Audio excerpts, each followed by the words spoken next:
Olá, meus amigos. Hoje eu queria falar um pouquinho com vocês sobre prova no processo do trabalho. Afinal de contas, qual o momento exato para produzir prova? Quando que se pode produzir e até quando se pode produzir a prova no processo do trabalho? Vamos ver? Veja bem, na petição inicial, o reclamante já pode produzir as suas provas. É o que nós chamamos de prova pré-constituída. Não é isso? Então, quando o reclamante ele propõe a sua reclamação trabalhista, ele já deve juntar os documentos em que fundamenta o pedido. Entende? Por exemplo, lá no artigo 784, deixa eu dar uma pescada aqui, no artigo 787, da CLT, diz que a reclamação escrita deverá ser formulada em duas vias e desde logo acompanhada com os documentos que se funda. Então veja, desde o momento inicial em que você propõe a ação, você já junta ali os documentos que você já tem em mãos, que você já tem posse e que fundamenta cada um dos pedidos, certo? É a chamada prova pré-constituída. O que pode ser isso? Pode ser recibos, contrato, foto, áudio, vídeo. Hoje é possível você inclusive fazer link, você fazer QR Code e colocar na petição já com a indicação para que se possa assistir aquele vídeo ou qualquer outra coisa que se funde, que seja um tipo de prova que você já possa juntar com a inicial, certo? Então, o momento do reclamante juntar a sua prova documental é no momento em que ele protocola a petição inicial. A reclamada no momento em que protocola a sua defesa, se for um terceiro interveniente, também no momento em que ele inicia a sua participação no processo. Precisamos saber diferenciar duas coisas. Uma são aqueles documentos indispensáveis à propositura da ação, que a lei vai dizer que existem documentos que eles precisam estar colacionados com a inicial para que você tenha o direito de propor a ação, sob pena de indeferimento da inicial. Que documentos são esses? São aqueles documentos, por exemplo, de identificação, procuração, o ato constitutivo da empresa, dizendo quem é que tem o poder de assinar, por exemplo, uma procuração que responde administrativa, judicialmente pela empresa. Então, esses documentos são os documentos indispensáveis à propositura da ação. É como se fossem os documentos que lhe dão acesso à propositura. Mas você tem os documentos chamados documentos probatórios. Esses documentos probatórios não necessariamente precisam ser juntados com a inicial. Não assim como uma imposição, mas é um direito da parte. Uma vez que você não faça, você pode precluir do direito. Você pode perder a oportunidade de apresentar sua prova. Ah, mas aí talvez você me pergunte, qual o momento? Então quer dizer que eu só posso juntar documento com a inicial? Não necessariamente. Você pode, na verdade, você pode juntar documento até mesmo na fase recursal, tá? A súmula 8, por exemplo, da qual eu estou dando uma pescada aqui, diz o seguinte: juntar de documentos, súmula 8 do TST. A juntada de documentos na fase recursal só se justifica quando provado o justo impedimento para a sua oportuna apresentação ou se referir a fato posterior à sentença. Então veja, se você tem um documento que você não tinha acesso até aquele momento, você estava impedido de ter a posse daquele documento, e quando você tem já na fase recursal, você pode juntar, justificando isso. E um outro ponto é se esse documento se referir a um ponto determinado da sentença que deve ser impugnado, e que esse documento ele pode, de certa forma, claro, se você não tinha posse, se ele foi algo que foi suscitado ali posteriormente. Então foi algo que é um fundamento novo que você vai usar para se utilizar desse documento. Aí eu te pergunto, é possível a juntada de documento no processo, ainda que não sejam novos, até o encerramento da instrução? Nesse caso, por exemplo, da sentença, um fato que veio ali a se referir a determinado ponto que a sentença trouxe, você pode, segundo o que consta já da súmula 8.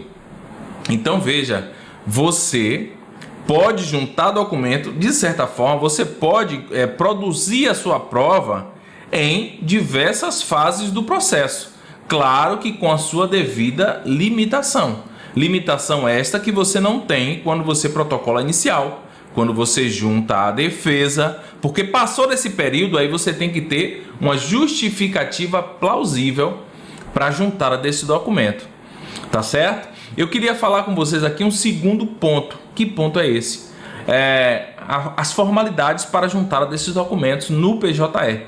Tá? Eu falo aqui, para a maioria das pessoas são aqueles advogados iniciantes, e nós temos a resolução do CSJT número 185 de 2017, no artigo 12 diz: ato do presidente do CSJT definirá o tamanho máximo de arquivos e extensões suportadas pelo PJE, certo? No PJE trabalhista é diferente do PJE, por exemplo, da estadual, pelo menos aqui da região.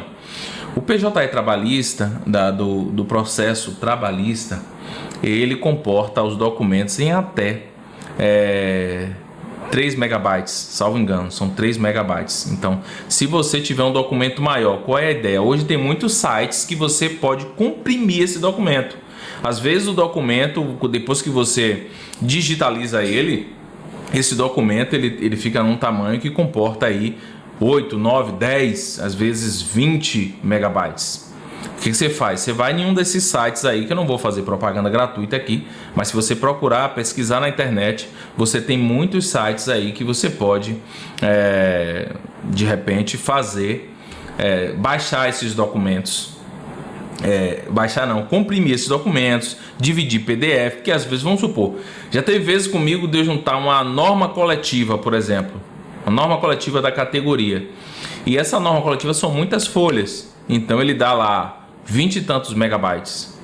Você comprime ele e não consegue chegar aos 3 megabytes. Aí ele fica lá, vamos supor, com 8 megabytes. Então o que eu faço? Eu reparto ele. Boto como parte 1, né? Boto lá CCT, né?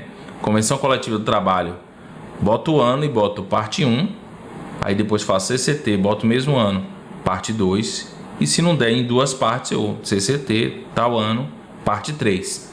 Só que aí quando eu for protocolar a petição, que eu for juntar a documentação, eu junto nessa ordem, parte 1, parte 2, parte 3, tá? Por quê? Uma das coisas que a gente precisa estar ligado, a gente enquanto advogado, que toda a prova que nós produzimos, ela é direcionada ao juiz, tá certo? Então, quanto mais você puder facilitar o acesso do juiz a esses documentos, às vezes quando o documento é muito importante, por exemplo, o que eu faço? Tiro um print e colaciono na própria petição, para que o juiz nem tenha o trabalho de ter que sair da página da petição e ter que ir lá procurar esse documento. Pode ser que ele não ache, pode ser que ele não ache essa parte, indicar a página, por exemplo, é um pouco complicado. Então, se for muito importante, com a indicação que você tire aquela parte ali e colacione na própria petição, no bojo da petição, seja na inicial ou na defesa.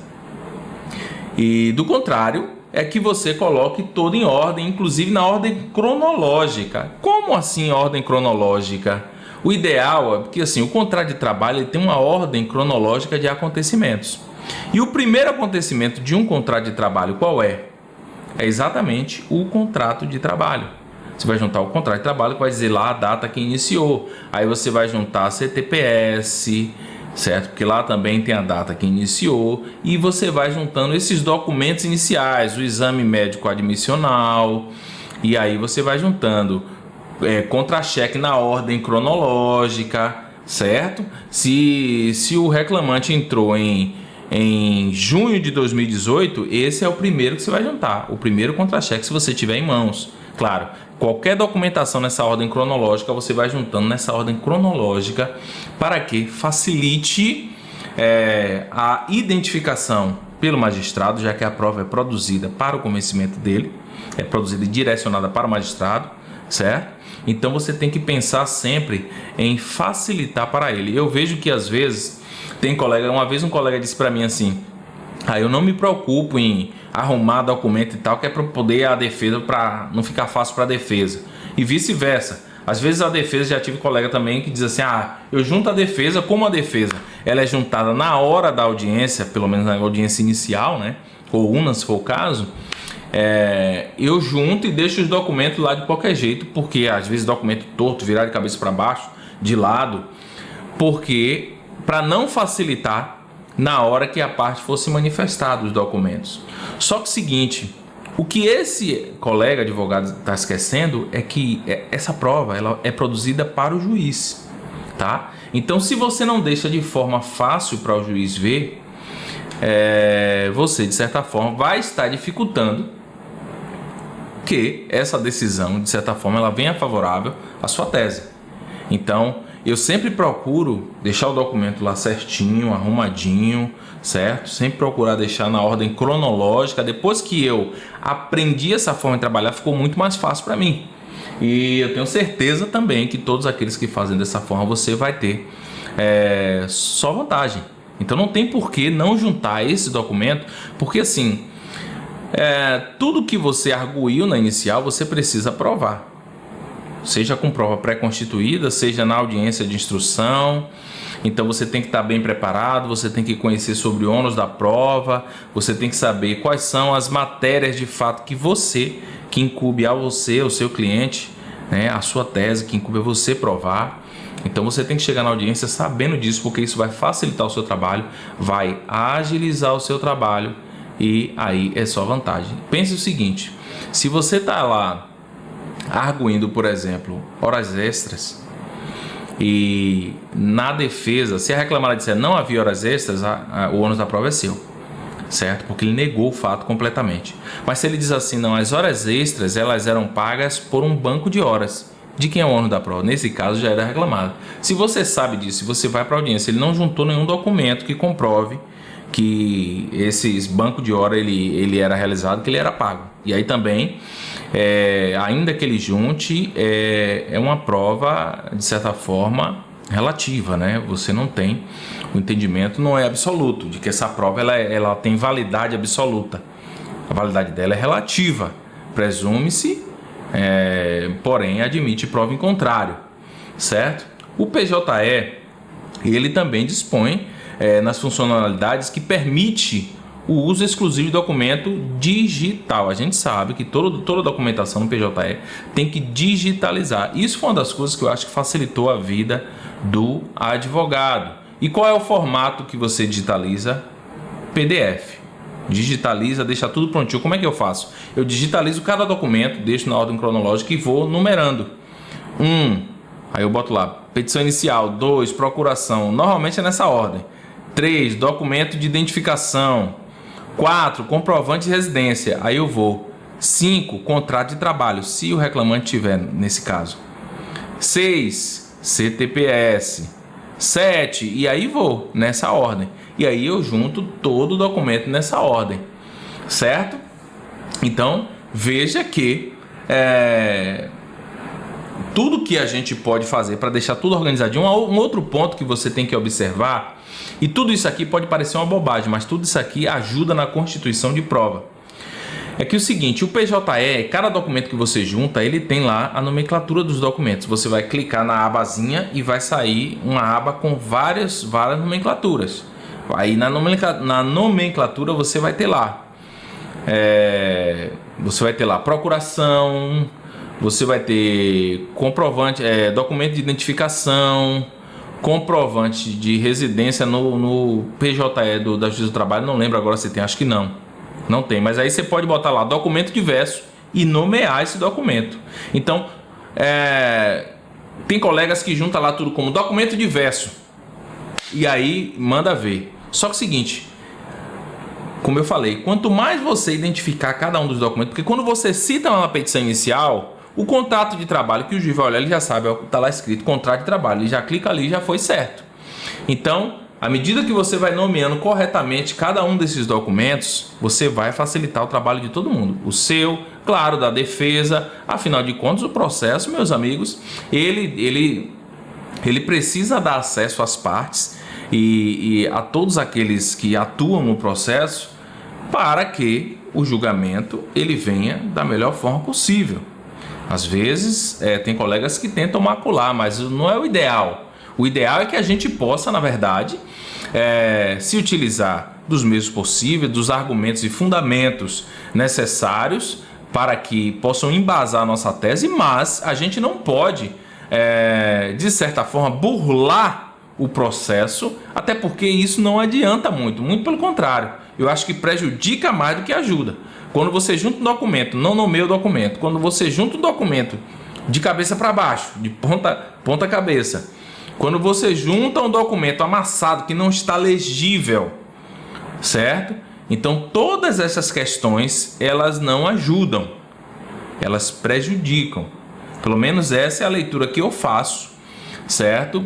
Com relação a essa questão da prova documental, de tudo aquilo que a gente precisa ali carrear, por assim dizer, com a petição inicial. Então veja, a resolução do CSJT de 185 de 2017, no artigo 13 diz: os usuários externos poderão juntar quantos arquivos se fizerem necessários à ampla integral à atividade probatória, observado o artigo 12 dessa resolução e demais atos normativos referentes à matéria. Aí o parágrafo 1º diz o seguinte: os arquivos juntados aos autos devem ser legíveis, com orientação visual correta, ou seja, não deve ser de ponta cabeça. Coloca o negócio lá certinho e utilizar a descrição que identifique. Se tem uma descrição lá na abazinha do documento que diz que o documento é aquele, planilha de cálculo, coloca lá planilha de cálculo. CTPS, termo de rescisão de contratual, coloca lá, TRCT. CTPS, coloca lá. Extrato de FGTS tem lá, coloca lá extrato de FGTS, não bota como documento qualquer. Facilita, tá? Todos esses pontos. Aí que identifique resumidamente os documentos neles contidos e, se for o caso, os períodos a que se referem e individualmente considerados.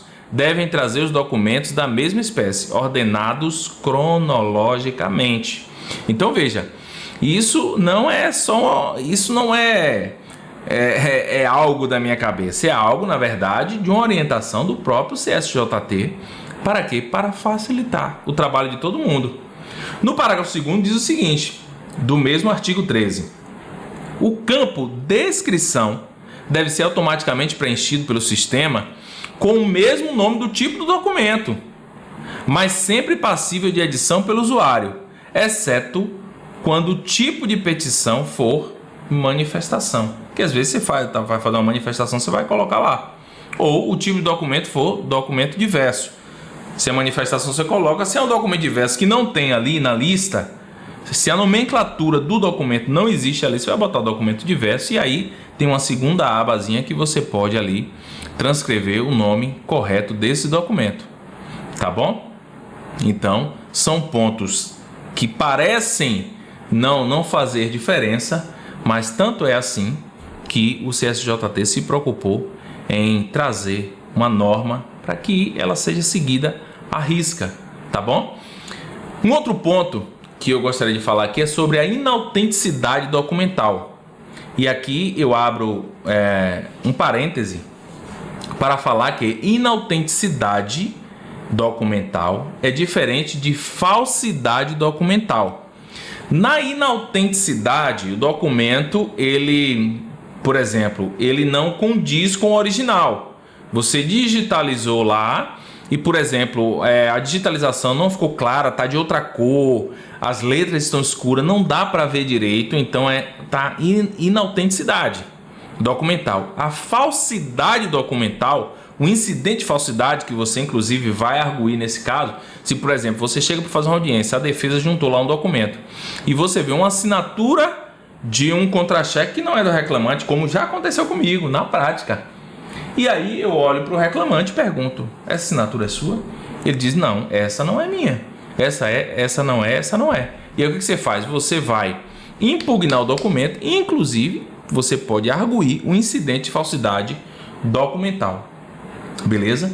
No caso da inautenticidade documental, a regra está lá na própria CLT, no artigo 830, que diz o seguinte: o documento em cópia oferecido para a prova poderá ser declarado autêntico pelo próprio advogado, sob sua responsabilidade pessoal. Então o advogado ele juntou o documento, ele já está dizendo que é autêntico.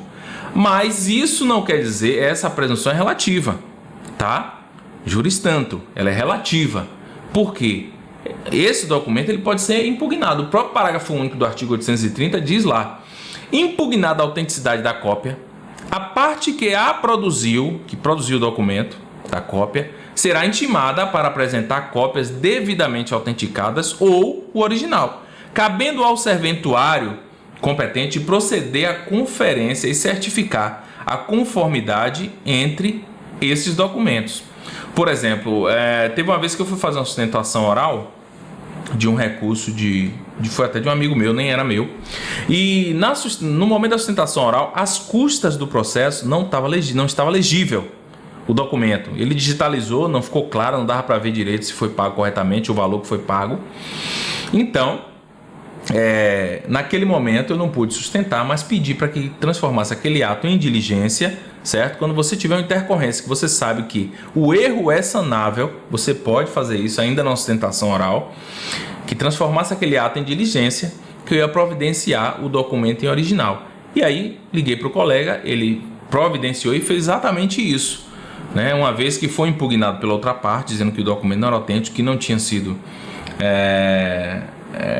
que não tinha, o documento não estava legível, enfim, a autenticidade, ele fundamentou nesse sentido. E quando chegou na hora H, né, ou foi por memoriais, na hora H, os desembargadores aí disseram: olha só, você não vai poder sustentar porque, na verdade, o comprovante das custas não está aqui. Na verdade, tem um documento aqui, mas dele não está legível, a gente não dá para ver a autenticidade desse documento. Então, o que foi que eu fiz? Pedi para adiar, para transformar aquele ato em diligência, né, para que pudesse trazer o documento em original e para que a secretaria pudesse sim, naquele momento, né, proceder à conferência e certificar a conformidade entre esses documentos, para que em momento oportuno e futuro, né, esse meu colega pudesse fazer uma nova sustentação. Aí nós vamos para um outro ponto com relação à prova documental. Exibição de cartões de ponto. Nós temos lá a súmula 338 do TST, que fala sobre a jornada, registro e ônus da prova.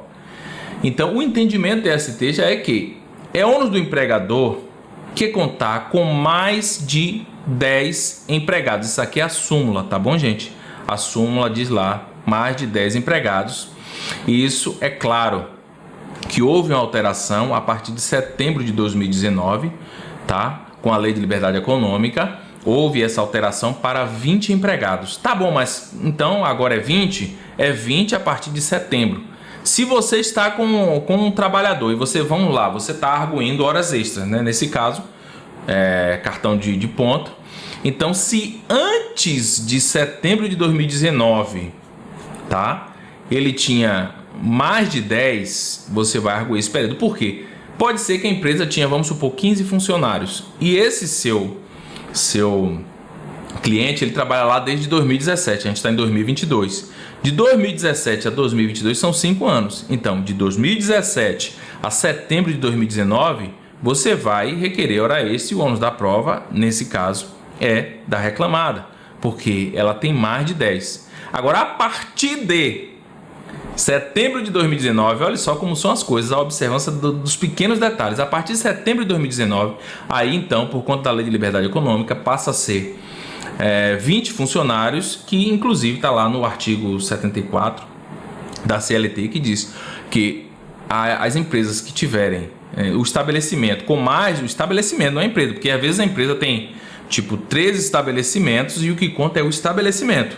O estabelecimento com mais de 20 funcionários, aí nesse caso, o ônus da prova a partir de setembro passa a ser do reclamante, porque a empresa, nesse exemplo que eu dei, tinha 15 funcionários. Então, a partir de setembro de 2019, você precisa provar esse período para comprovar que tem direito às horas extras. Antes disso, é ônus da reclamada.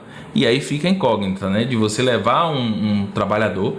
Aí o ideal seria que você levasse um trabalhador que trabalhou lá depois de setembro de 2019 para comprovar esse período, certo? Porque aí a empresa não poderia tirar dele informação com relação ao período anterior, porque o ônus é da reclamada. Se ela não levou uma testemunha para comprovar essa questão do horário extra-labor, então ela fica aí, vai provavelmente ser condenada porque não se desincumbiu de uma obrigação que era dela, tá? Então, o inciso 1 da súmula 338 diz lá, em continuidade, que a não apresentação injustificada dos controles de frequência gera a presunção relativa de veracidade da jornada de trabalho, a qual pode ser elidida por prova em contrário, que seria o caso da testemunha. Se a empresa não levou nenhuma testemunha, nesse caso ela tendo mais de 10 funcionários antes de setembro de 2019, aí então presume-se que a jornada de trabalho indicada pelo reclamante na inicial é verdadeira e a empresa deve ser condenada. A presunção de veracidade da jornada de trabalho, inciso 2, diz que, ainda que previsto em instrumento normativo, pode ser elidida por prova em contrário. Inciso 3, os cartões de pontos que demonstram o horário de entrada e saída uniformes são inválidos como meio de prova, invertendo-se o ônus da prova relativo às horas extras, que passa a ser do empregador, prevalecendo a jornada inicial. Então, se também, no caso de cartão de pontos juntado, a empresa ainda que tenha juntado, né? Chegou lá, juntou o cartão de ponto, mas o horário é britânico, que é esse, como diz no inciso 3. Ele tem o horário de entrada e saída todos os dias no mesmo horário. Entra às 7, sai às 12, volta às 13, sai às 17. Todos os dias no mesmo horário certinho.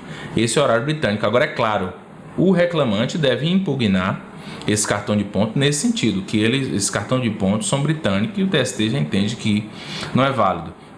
Só para nosso gasto aqui, o parágrafo 2º do artigo 74, a partir de 2019, setembro, certo? Referente à Lei de Liberdade Econômica, a Lei 13.874, diz lá: para os estabelecimentos com mais de 20 trabalhadores será obrigatória a anotação da hora de entrada e saída em registro manual, mecânico ou eletrônico, conforme instruções expedidas pela Secretaria Especial de Previdência Social, de Previdência e Trabalho do Ministério da Economia, permitida a pré-assinalação do período de repouso, certo? Então, o período de repouso pode ser anotado antecipadamente. Beleza? Deixa eu ver aqui se tem mais alguma coisa para a gente tratar aqui, alguma coisa interessante nesse sentido de prova, tá? Para a gente finalizar aqui, eu vou falar sobre ata notarial. A ata notarial, ela foi inserida pelo CPC, lá no artigo 384. E como pelo artigo 769 é permitido trazer do CPC, já que ele não vai de encontro com a norma trabalhista, a norma processual trabalhista, pode-se utilizar sim das permissões do CPC nesse caso. O artigo 384 do CPC diz que a existência e o modo de existir de algum fato podem ser atestados ou documentados a requerimento do interessado mediante ata lavrada por tabelião, porque o tabelião tem fé pública.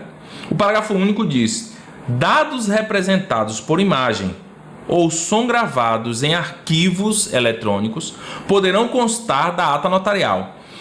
Por exemplo, se você tem um caso lá em que um reclamante, vamos supor, você está pela reclamada, e o trabalhador alega que chega lá e coloca um atestado médico dizendo que está doente. E naquela data ele coloca fotos lá que ele está curtindo com a galera na praia. Colocou a foto lá e tal. O que você vai fazer? Pega esse documento do Facebook, do Instagram, leva para fazer uma ata notarial, informando que esse documento, que na verdade ele deu atestado e que na verdade ele não estava doente. Vamos supor, para justificar uma justa causa. Isso aqui eu estou dando um exemplo, mas foi algo que eu já vi na prática acontecer. Só que o que acontece? Quando o reclamante postou aquela foto, ele na verdade estava postando um TBT, certo? E o TBT, ele colocou TBT, mas ele esqueceu de colocar que era TBT. Então, admite-se prova em contrário. Aí vem a questão da necessidade da prova digital. Hoje, por exemplo, se você pega um celular, Se você pega um celular, deixa eu ver se eu consigo fazer isso aqui. Por exemplo, ó, eu fiz um vídeo com a minha filha e esse vídeo diz, aqui diz, eu não sei se vai dar pra gente por causa da luz, tá?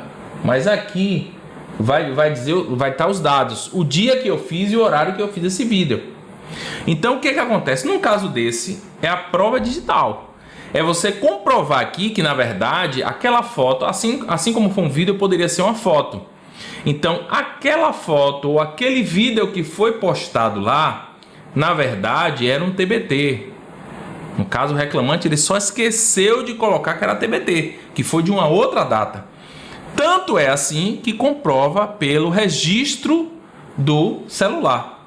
Você entende como é que essa questão da prova documental é algo que é fascinante e que você não pode desistir no primeiro momento.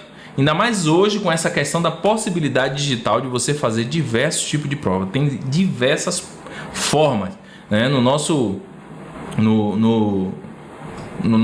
treinamento, no nosso método Audiência Trabalhista Pro, lá eu ensino, na verdade como um bônus, tem um curso de prova digital no processo do trabalho, em que os alunos terão acesso a como fazer determinados tipos de prova digital para constar em um processo e, em alguns casos, até deixar de ter a necessidade de uma prova testemunhal, por exemplo, em que você fica ali, de certa forma, preso à memória das pessoas, que a gente sabe que é muito vaga.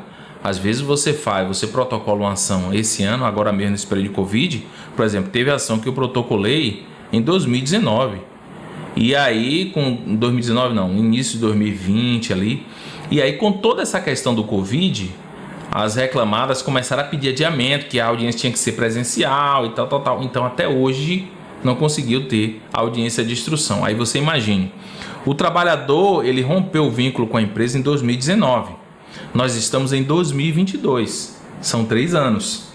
E aí você tem que confiar na memória dessa testemunha que estava lá para lembrar qual era o horário de trabalho, determinadas funções que eram exercidas ali pelo reclamante. Então é extremamente complicado, que você não sabe o que pode dar. E aí nesse momento você precisa, de certa forma, juntar e ter a habilidade de constituir provas digital que hoje nos permitem, tá bom? Então a gente fica por aqui. Eu sei que existem muitos outros tópicos que a gente poderia estar trazendo aqui para a nossa discussão referente à prova, né? Porque existem diversos tipos de prova, prova pericial, a prova oral, que é a prova testemunhal.